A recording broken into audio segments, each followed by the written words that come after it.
సర్వదా ఆ శివ పార్వతులను నేను నిత్యము ధ్యానించి పూజించి మొరపెట్టుకుంటాను. అలాగే నేటికి ఈ ఒక్క కైంకర్యాలలో విశేషమైన భగవంత్ ఆరాధనలో పాల్పంచుకున్న అనేకమైన ఆశీష జనాలకు తిరుపతి జిల్లా రేణుగుంట మండలం అత్తూరు గ్రామ భాగంగా ఈరోజు చివరి రోజు శుక్రవారము ఈ శివరాత్రి కార్యక్రమంలో తెలిసి తెలియక చేసిన తప్పిదాలను అందించమని చేసేటువంటి కార్యక్రమమే ఈ పుష్పయాగ కార్యక్రమం.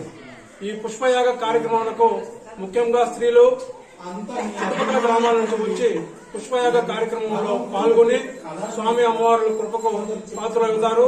ముఖ్యంగా ఈ పుష్పయాగం రోజు ఎక్కువ మంది ఎందుకు వస్తారంటే వాళ్ళ కోరిన కోరికలు తీర్చేదాని వల్ల భగవంతుడు ఎక్కువ సంఖ్యలో హాజరవుతారు.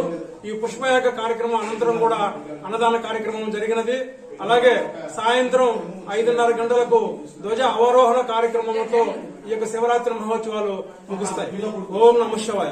మరొక ముఖ్య గమనిక, రాబోయే రోజుల్లో ఈ యొక్క దేవాలయ ప్రాంగణాన్ని శ్రీ దక్షిణామూర్తి అన్నదాన చారిటబుల్ ట్రస్ట్ గా ఏర్పాటు చేయడానికి కృషి చేస్తున్నాము. అలాగే కళ్యాణ మండపం చేయడం అందరి సహాయ సహకారాలు తీసుకుంటున్నాము. వీటితో పాటు వృద్ధాశ్రమం కూడా చేయాలని అందరి సహాయ సహకారాలు న్యాయ నిపుణులతో చర్చించి ముందుకు పోతామని ఈ సభ దేవాలయ ప్రాంగణమున అందరి సమక్షంలో అందరి సహాయకారాలు తీసుకుని ముందుకు పోయే విధంగా సహాయ శక్తుల కృషి చేస్తామని తెలియజేసుకుంటూ సంబంధించి మా యొక్క శ్రీ పార్వతీదేవి సమేత అమృతలింగేశ్వర స్వామివారి దేవస్థానమునకు శాశ్వత ఉభయదారులు కావచ్చు, తాత్కాలిక ఉభయదారులు కావచ్చు, దీని సహాయ సహకారాలు అందించిన ప్రతి ఒక్కరికి పేరు పేరున హృదయపూర్వక ధన్యవాదాలు తెలియజేసుకుంటున్నాం.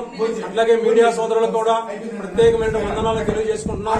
రాబోయే రోజుల్లో కూడా అందరి సహాయ సహకారాలు తీసుకుని అందరి మన్నలను తీసుకుని ఈ యొక్క గుడిని అభివృద్ధి వైపు తీసుకుపోయే విధంగా సహాయ శక్తులా కృషి చేస్తామని ఈ దేవాలయం తరఫున అందరి తరఫున